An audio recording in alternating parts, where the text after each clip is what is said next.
Okay. All right. Woo. This is literally my first YouTube video. I am sleep deprived. I am covered in baby poop.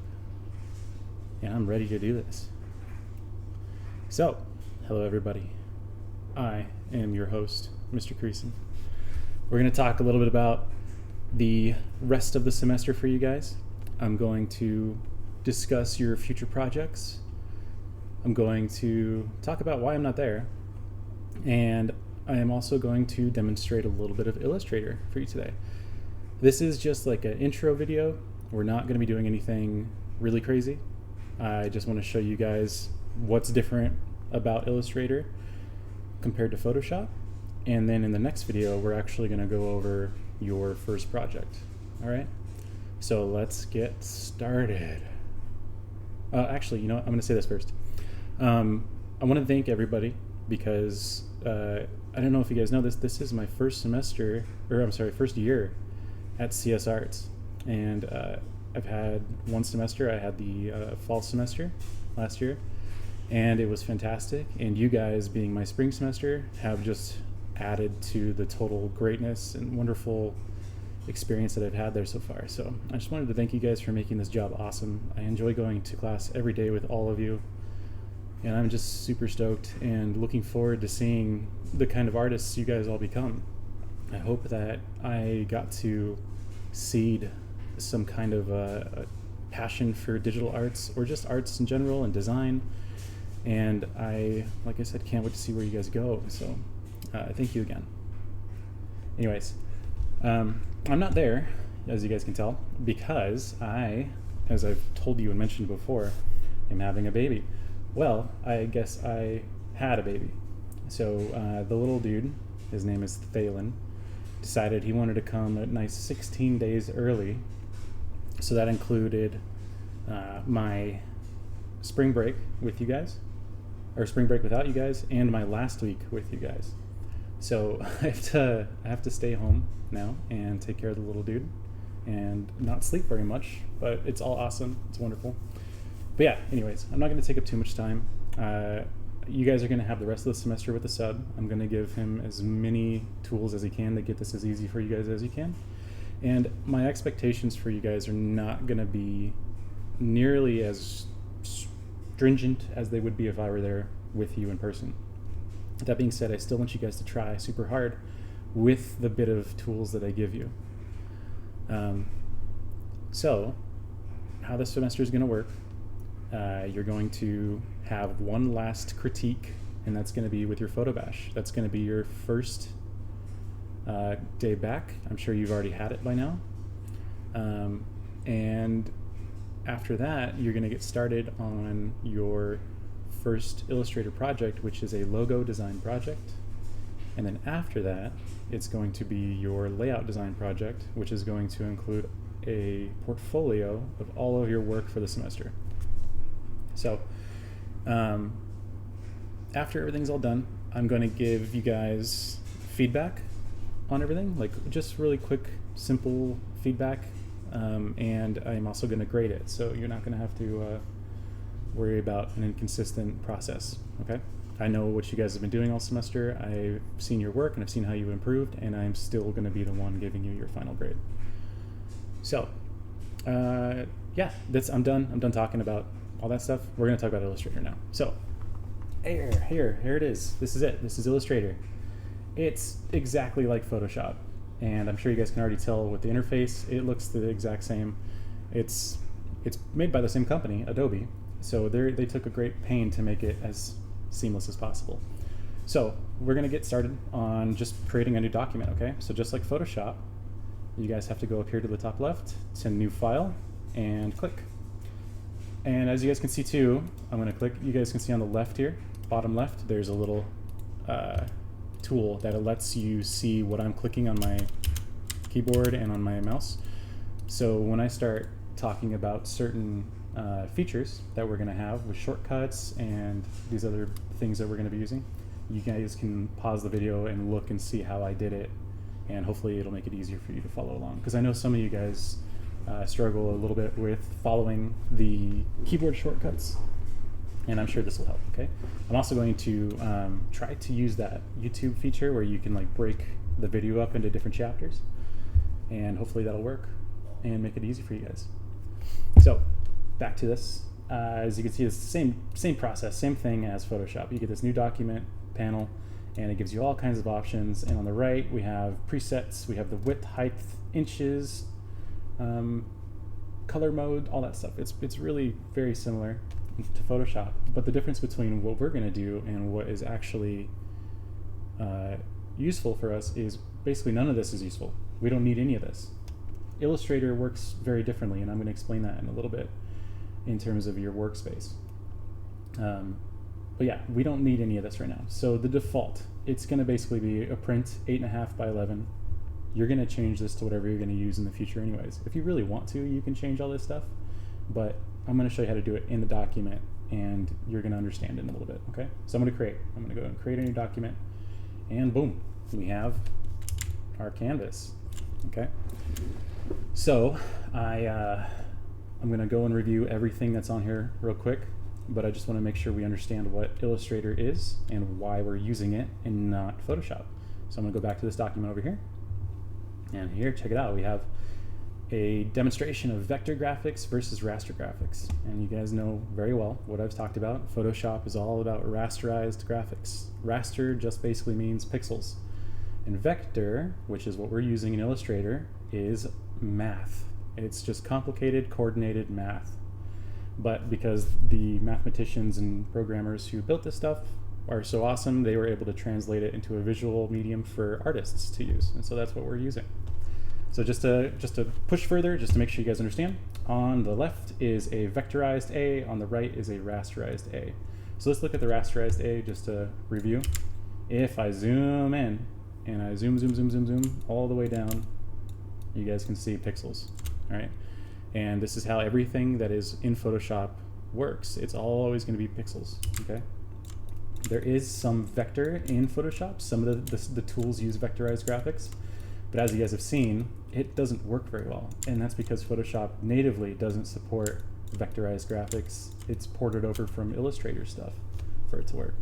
So yeah, it's all going to be much better here in Illustrator because Illustrator was built to use this stuff. So now how vector works, let's go zoom in. We'll go back down to the kind of the same spot, and as we get closer and closer and closer and closer, this is the absolute closest we can get, and there's no pixels at all. And that's because we're using coordinates and math. And let me show you. If I click on this A, it's going to give us a nice outline of everything. And if I go to a different version of clicking, you guys can see there's these little blue corner bits that kind of bound the shape in of this A, okay? And these are the coordinates. These are the vectors that create vector graphics, okay? It's basically just coordinates on a plane. And these are movable. Like we can move the whole thing as one, or I can click on one of these and just change where the vectors are. And you have a lot of control with this stuff in Illustrator. You can't do this in Photoshop. You have to paint all that stuff. You can't do that with vectors. And so there's a lot of things that are possible with this, and it's all kind of working in a direction towards more graphic design and layout design, motion graphics, that kind of stuff. So let's go over the UI, and then we'll finish up this video because I don't want it to get too long. Okay, so we've opened a new document, and we are now in a workspace. In Photoshop, we have a canvas, and the canvas is basically the bounds of our limits. We can't really work outside of that canvas. But the way that Illustrator works is rather than having just a canvas, we have something called artboards. And this is an artboard. On these artboards is space for you to put art, but it's not limited. We can go work out over here. So if I make a shape, and it's, you know, just something like this, and chilling on our little space here, if I want to move it out of the way, I can go bring it out over here. And in fact, I can work outside this document quite a bit. If you look at this large gray space in this square here, this is all working space. You guys can think of this as like a desk. It's not a canvas, it's just a big space to place objects. And so Illustrator is a lot like working with paper and craft. It's kind of modeled after the old school way of graphic design, which is when, you know, people with just paper and ink and scissors and glue would scrap a bunch of stuff together and it would look super cool. So it's sort of the digital version of that process. And so they kind of helped create that same way. They have this nice big working space and you have artboards. And what's cool is you can also have multiple artboards. So we're going to talk about artboards in a little bit on the next video, or actually the video after the next one, because it's not really pertinent to what we're doing at the moment. But yeah, this is a nice, fun thing that can be used. You guys can do lots and lots of stuff on here. You can have a little workspace over here so that your final output image, which is this space here, this is where your output image is going to be. When you guys do your final work, you have to have it in here or it's not going to show up on your saves. So you can keep stuff out here and work on it, but if it's not on here, you won't be able to see it. Okay. Next thing we're going to talk about is the contextual properties. So you guys remember in Photoshop we have a properties panel, and I always ask you guys to delete it because we don't use it in Photoshop. It's not really necessary. Everything that panel has is in other places and much easier places to get to. But in Illustrator, it's actually really, really useful.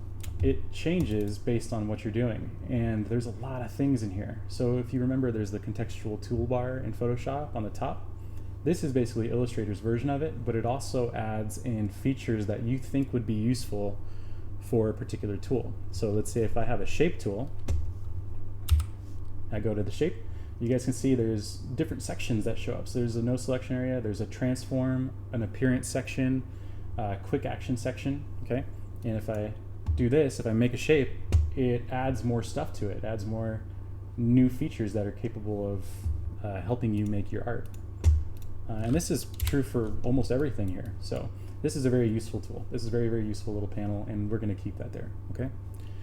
The next thing we're going to talk about is layers. And layers in Photoshop are, as we've talked about many times, big panels of glass that are stacked on each other. And you're basically painting on these panels of glass, and you can lay them on top of each other, shift them around, move them, put them underneath each other. That doesn't quite work this way in Illustrator.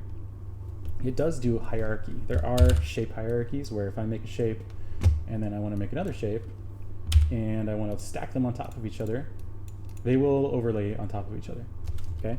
But if you look over here in the layers, I didn't have to make a new layer to be able to manipulate the shapes. See how they still act independently. They're still chilling as their own things, and I still have only one layer going. I also don't have a background layer, so I don't have to worry about painting on something on accident or anything like that. I just have this thing here. It's more of a container than an actual layer. So if I open it, there's this little tab here that we can click. If I click on it, open it, you can see the two shapes that I just made are here. And I can maneuver this in different areas. I can also take this layer here. I want this green one on top now. If I want it on top, I can grab it and drag it above this one, and just like the layer hierarchy in Photoshop, it'll now be on top of that. Okay, so other simple things too, we have these little tabs on the top left. If you have multiple spaces, multiple documents open, which a lot of people do tend to have multiple documents open, you will see them up here. And on the left here, there are a myriad of tools that we're going to go over. Some of them, because a lot of them we're not really going to use for what I'm asking you guys to do. It's more for advanced illustration or Illustrator purposes. Okay, and last thing I'm going to talk about is an accident that is often a culprit of using Illustrator. If you guys click a lot, see how I'm left clicking a bunch? I don't know if you guys can hear it. Left clicking in Illustrator a lot on an empty space doesn't do anything. But if I left click a lot on a document or an object, it's going to put me in a new position. Do you guys see how now there's like this blue little bar on the top up here, and there's this little subtext thing here, and I'm over here. Let's say I'm like, okay, cool, I'm manipulating and working on this thing. If I want to move this guy here, I can't. I'm stuck, I'm locked out of it. And you know, there's nothing really that tells you that this is happening other than this little bar up here. We're in something called isolation mode, and isolation mode is just a nice thing to help you when you have a ton of shapes and a ton of other images and texts and stuff on here.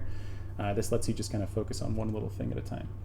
And so accidentally, quite often, students will double click on something or click multiple times on a single object, and then they get stuck in this isolation mode and they don't know how to get out.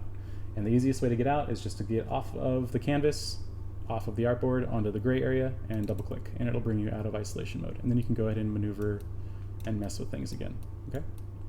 Alternatively, if you guys don't want to do that, if you double click, you can go up here and there's a little arrow and it says back one level. When you hover over it, you click and it'll bring you out of it into just the layer, and you click again and it'll bring it out of it completely, okay? So that's just the UI. These are the major differences that I think are important for what we're doing in our class. And in the next video, I'm actually going to introduce graphic design as its major culprit, which is logo design. We're going to talk about the features you're going to use, and then I'm also going to demonstrate. I'm literally going to make a logo right in front of you guys so you can see the process and the workflow, okay? So I hope you guys enjoyed it. Talk to you soon.